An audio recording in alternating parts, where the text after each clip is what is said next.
Hello students, welcome to your channel study solution of math and science. मैं नीतू शर्मा। आज हम start करने जा रहे हैं क्लास 9th का chapter lines and angles of math. इस चैप्टर को करने से पहले आपको कुछ इम्पोर्टेंट टर्म्स हैं जो समझनी पड़ेंगी, क्योंकि अगर वो टर्म्स आपको समझ में नहीं आएंगी, उनका कंसेप्ट आपको क्लियर नहीं होगा, तो पूरा चैप्टर आपको समझ में नहीं आएगा। तो बेटर है पहले आप उन टर्म्स के कंसेप्ट को ध्यान से समझें। So the chapter is line and angles of class 9th. Here we are trying to understand some important terms.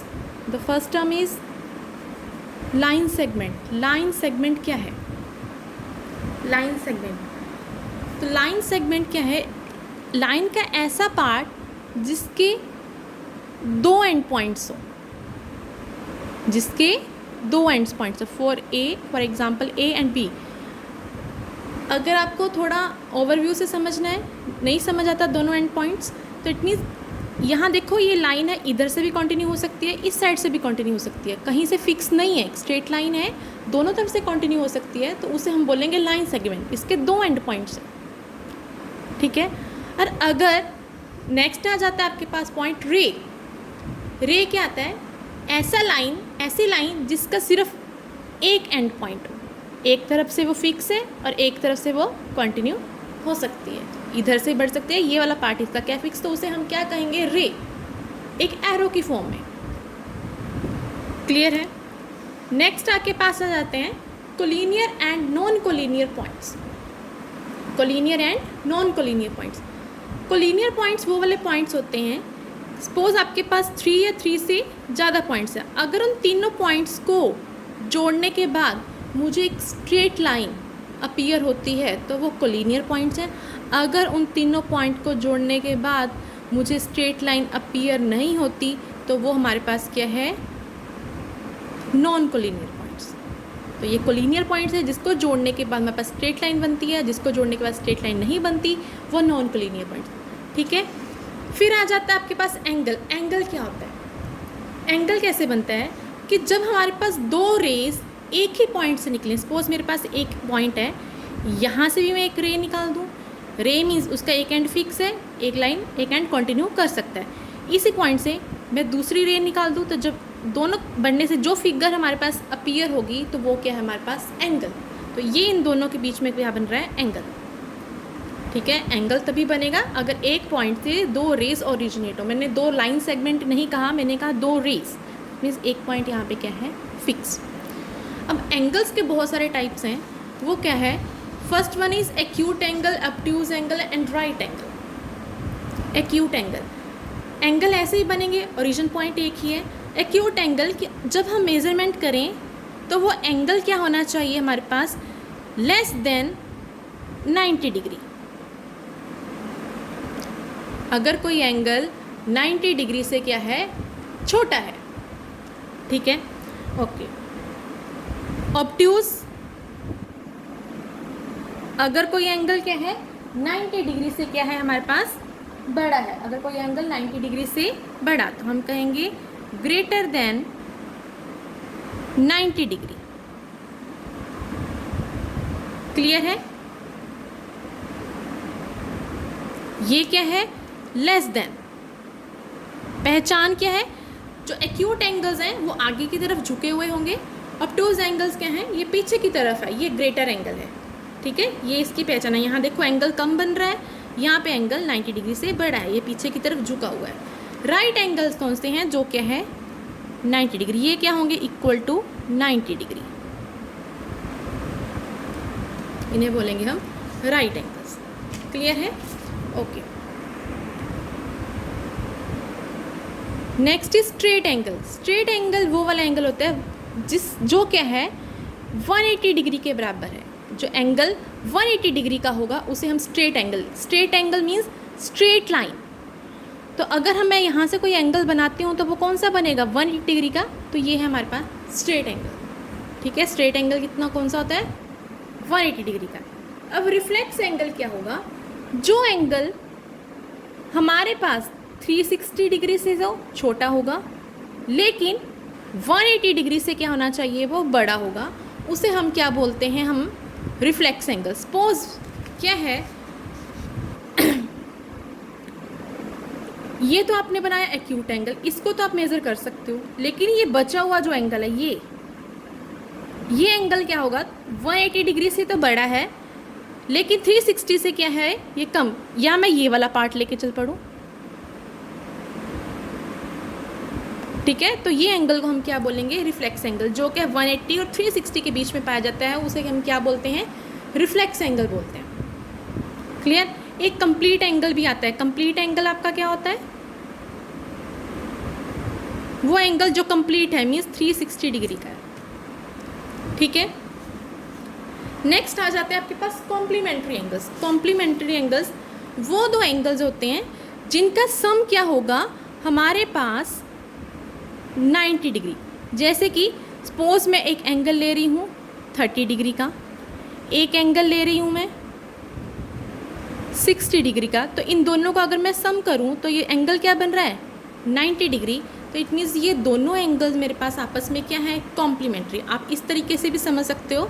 मैं अगर एक यहाँ पे दो एंगल बना रही हूँ, सपोज ये 45 का है, ये भी 45 का है, तो इन ये दो एंगल्स बन रहे हैं, तो ये दोनों एंगल्स आपस में क्या है, कॉम्प्लीमेंट्री, क्योंकि ये 90 डिग्री का एंगल बना रहे हैं, ठीक है।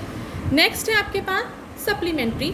जैसे कॉम्प्लीमेंट्री दो एंगल्स का सम 90 डिग्री होता था, ऐसे सप्लीमेंट्री मेरे पास दो एंगल्स का सम क्या होना चाहिए, 180 डिग्री। सप्लीमेंट्री मीन्स दो एंगल का सम 180 डिग्री। सपोज आपके पास एक एंगल बन रहा है 120 का, एक एंगल आपके पास बन रहा है 60 का, तो इन दोनों का सम क्या है आपके पास 180। तो ये दोनों एंगल्स आपस में क्या हैं, सप्लीमेंट्री। आप इस तरीके से भी आपको फिगर दी हो जाती है कि 180 डिग्री है, उसके ऊपर ये दो एंगल, ये वाला एंगल एंगल 1, ये वाला एंगल एंगल 2, तो ये दोनों जो एंगल्स बन रहे हैं आपस में क्या हैं, सप्लीमेंट्री, क्योंकि ये बन रहे हैं किसके ऊपर, एक स्ट्रेट लाइन 180 डिग्री के ऊपर। तो आप इस तरीके से भी समझ सकते हो, आप इस तरीके से भी समझ सकते हो। ये दो मतलब मीन्स कॉम्प्लीमेंट्री और सप्लीमेंट्री में दो एंगल्स के पेयर आएंगे, वो दोनों एंगल्स आपस में क्या होना चाहिए, कॉम्प्लीमेंट्री या फिर सप्लीमेंट्री, ठीक है। फिर आ जाते हैं आपके पास एडजेसेंट एंगल। एडजेसेंट एंगल्स क्या होते हैं, वो एंगल्स जो एक ही वर्टेक्स के ऊपर बने होते हैं। सपोज ये है एक एंगल मैंने बनाया, इसी के ऊपर ये सेम वर्टेक्स को यूज़ करते हुए मैंने एक और एंगल, एक एंगल ये बना यहाँ से यहाँ तक का। सपोज मैंने कहा AOB, O is the common point, एक एंगल बन गया BOC,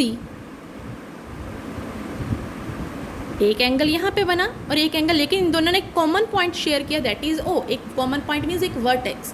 तो ये हमारे पास क्या हुआ, एडजेसेंट एंगल, जो क्या है एक कॉमन साइड कह लो, कॉमन वर्टेक्स, उनको शेयर करके दो एंगल्स बनते हैं, उन्हें हम एडजेसेंट एंगल्स कहते हैं। क्लियर है।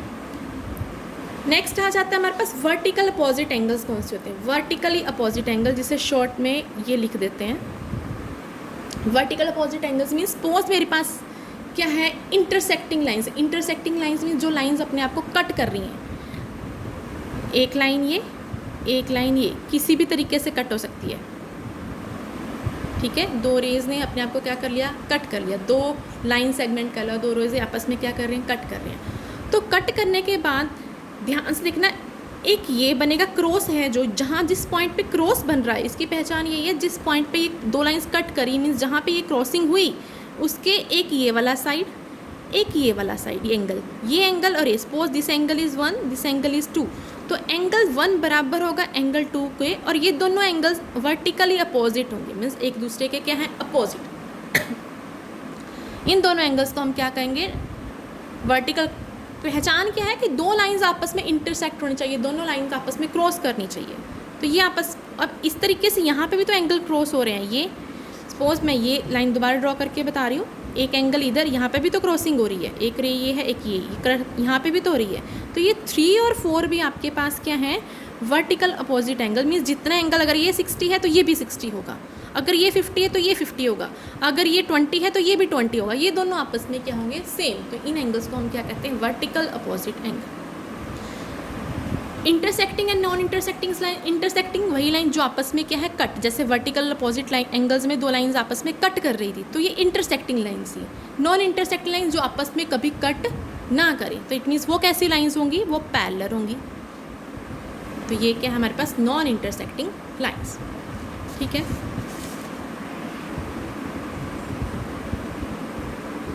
Next point is linear pair of angles. अब लीनियर पेयर ऑफ एंगल्स क्या होते हैं? पहली बात आपको यहाँ पे क्या समझना, पेयर।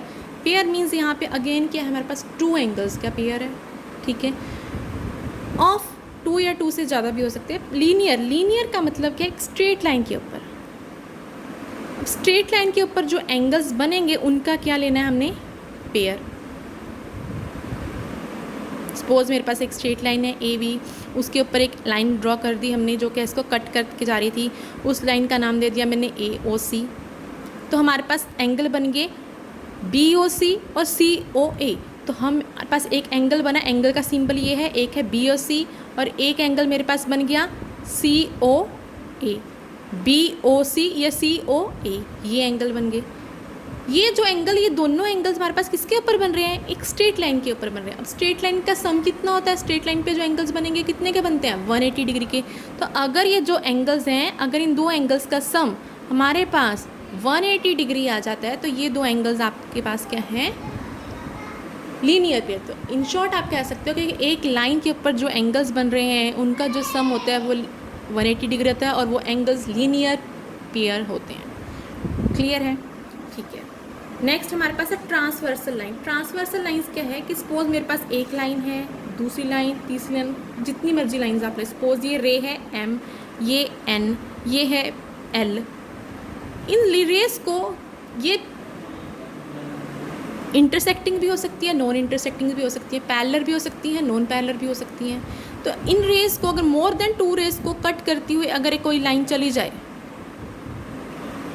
एक रे और चली गई जो इन रे को कट करके जा रही थी, तो ये जो लाइंस हैं जिसने दो या दो से ज़्यादा लाइंस को कट कर दिया, उस लाइन को हम क्या करेंगे, ट्रांसवर्सल। तो ये आर क्या है, ट्रांसवर्सल लाइन, ट्रांसवर्सल रे। क्लियर है? ओके, नेक्स्ट है कॉरस्पॉन्डिंग एंगल। एक हमारे पास दो तरह के एंगल आते हैं, कॉरस्पॉन्डिंग एंगल्स और अल्टरनेट एंगल्स। ये जो पहले कॉरस्पॉन्डिंग एंगल्स पढ़ो, ये जो एंगल्स होते हैं इनके लिए एक कंडीशन होती है कि जो दो लाइंस होती चाहिए वो क्या है हमारे पास, दो या दो से पैरेलल। तो सपोज मेरे पास क्या है, दो रेज हैं, सपोज ये रे एल, सपोज ये रे एम। इसको कट करने वाली ये कंडीशन क्या है, एल और एम आपस में क्या होने चाहिए, पैरेलल। अगर पैरेलल है तब कॉरस्पॉन्डिंग एंगल्स बनेंगे, अदरवाइज कॉरस्पॉन्डिंग एंगल नहीं बनेंगे। कंडीशन क्या होनी चाहिए, पैरेलल। अगर ये दो लाइंस आपस में क्या है, पैरेलल। पैरेलल मीन्स वो जो कहीं भी आपस में कट ना करें, उनका गैप क्या हो, बराबर हो। तो अगर उन दोनों लाइंस को एक ट्रांसवर्सल लाइन जो इन दोनों को इकट्ठे काट दे, एक ऐसे ले आई, उसने क्या करा, कट कर दिया। तो इनके बीच में एक ये वाला एंगल, एक ये वाला एंगल, दोनों सेम साइड। अगर ये ऊपर को है सेम साइड, तो ये भी क्या है, सेम साइड। तो ये जो एंगल, सपोज ये एंगल 1, ये सपोज एंगल 2, ध्यान से समझिएगा। एक रे ने कट करा पैरेलल लाइन को, तो सेम साइड पे अगर ये ऊपर है तो ये भी ऊपर इस लाइन के ऊपर होगा। ये पैरेलल लाइन के यहाँ बन रहा है, ये पैरेलल ट्रांसवर्सल के बीच में बन रहा है। तो ये दोनों एंगल्स आपस में क्या होंगे, कॉरस्पॉन्डिंग, और ये क्या होंगे, आपस में बराबर। इसको दोबारा समझें। सपोज दो पैरेलल लाइंस हैं, इसको मैंने कट कर दिया, ठीक है। तो एक तो ये पेयर बना था, यहाँ भी तो बन सकता है ना पेयर। सपोज ये 3, सपोज ये 4। तो ये भी क्या है, दो पैरेलल और ट्रांसवर्सल के बीच में क्या बन रहा है, एंगल बन रहा है। दो पैरेलल और ट्रांसवर्सल के बीच में एंगल बन रहा है, लेकिन ये भी अगर अपर साइड में है तो ये भी अपर साइड में है। तो इट मीन्स यहाँ पे एंगल 3, एंगल 4 आपस में बराबर होंगे। क्यों? क्योंकि ये कॉरस्पॉन्डिंग एंगल्स हैं। ठीक है। सेम अगर मैं ये वाला एंगल लूँ डाउनवर्ड्स, पैरेलल और ट्रांसवर्सल के बीच में, यहाँ पे भी पैरेलल और डायरेक्शन सेम होनी चाहिए। तो ये सपोज एंगल मैं ले रही हूँ 5, ये एंगल ले रही हूँ 6, तो यहाँ पे एंगल 5 और 6 बराबर होंगे, लेकिन क्या है, कॉरस्पॉन्डिंग। ठीक है। सेम कट करी, अगर मैं ये वाला ले रही हूँ तो मुझे ये, अगर ये है तो मुझे यहाँ से भी यही लेना पड़ेगा। तो ये जो एंगल है हमारे पास क्या है, ये भी आपस में क्या होंगे, बराबर, और ये भी क्या आपस में कॉरस्पॉन्डिंग। तो इट मीन्स इसके बराबर ये होगा, इसके बराबर ये वाला, इसके बराबर ये वाला, और यहाँ के बराबर ये। तो इस टॉपिक को मैं ज़रा दोबारा यहाँ पे समझा देती हूँ। यहाँ पे कैसे, सपोज मेरे पास देखो दो पैरेलल लाइंस हैं, इसको दोबारा अच्छे से समझ लो। ये एक ट्रांसवर्सल लाइन ने कट कर दिया, ठीक है। तो ये है एंगल 1 और ये है एंगल 2। तो एंगल 1 बराबर होगा एंगल 2 के। ये रहा एंगल 3 और इसके पॉजिटिव डायरेक्शन नीचे कौन सा एंगल है, एक ग्रुप ये है, एक ग्रुप है, इस ग्रुप में ये वाला 3, तो इस ग्रुप में इसके मैच कौन सा है, ये वाला, इसी डायरेक्शन में 4। तो एंगल 3 बराबर होगा एंगल 4। अगर इस वाले पेयर में यहाँ पे एंगल 5 है तो इधर कौन सा बनेगा, यहाँ पे बनेगा। तो एंगल 5 किसके बराबर होगा, एंगल 6। यहाँ पे अगर है 7 तो इसके कॉरस्पॉन्डिंग कौन सा है, ये। तो एंगल 7 बराबर होगा एंगल 8। तो ये सारे आपस में कौन से पेयर्स हैं, कॉरस्पॉन्डिंग। ये इसके बराबर, ये इसके, ये इसके, ये इसके। नेक्स्ट है आपके पास अल्टरनेट एंगल। जैसा कि कॉरस्पॉन्डिंग एंगल में कंडीशन थी कि दो लाइंस पैरेलल होनी चाहिए, तो यहाँ पे भी सेम कंडीशन है कि जो हमारे पास दो रेज होनी चाहिए, लाइंस होनी चाहिए, वो क्या होनी चाहिए, आपस में पैरेलल। उसको एक ट्रांसवर्सल नहीं कट करा। यहाँ पे भी सेम वैसा ही है, लेकिन यहाँ पे हमने कॉरस्पॉन्डिंग बताने हैं, यहाँ पे अल्टरनेट। तो अल्टरनेट एंगल्स, अल्टरनेट मतलब एक दूसरे के अपोजिट। अगर एक का मुँह इधर है तो एक का मुँह इधर, लेकिन पेयर हमने एक इधर से उठाना है, एक पेयर हमने इस पोर्शन से उठाना है, एक यहाँ से उठाना है और एक यहाँ से उठाना है। यहाँ पे 4 एंगल्स बन रहे हैं, यहाँ पे तो एक इधर का होना चाहिए, एक एंगल इधर का होना चाहिए, ठीक है। तो अल्टरनेट एंगल्स की पहचान क्या है, आपके पास ना ये बनना चाहिए Z ऐसा या ऐसा। तो जो ये Z में ये और ये एंगल्स होते हैं, या ये एंगल्स होते हैं, तो ये अल्टरनेट एंगल्स हैं। तो आपको अल्टरनेट एंगल की पहचान, तो इट मीन्स यहाँ पे अल्टरनेट एंगल्स, इस केस में ये बन गया Z। मैं आपको क्लियर कर रही हूँ कैसे बना, ये तो एक ये वाला एंगल और एक ये वाला एंगल, ये दोनों आपस में क्या है, अल्टरनेट। सपोज ये मैंने एंगल दे दिया 1, ये दे दिया 2, तो यहाँ पे एंगल 1 इक्वल टू एंगल 2, ये क्या हो गए मेरे पास, अल्टरनेट हो गए। ये है अल्टरनेट एंगल्स। दूसरी बात, मैं इसको दोबारा फिर एक और एग्जांपल लेके बता रही हूँ, सेम है।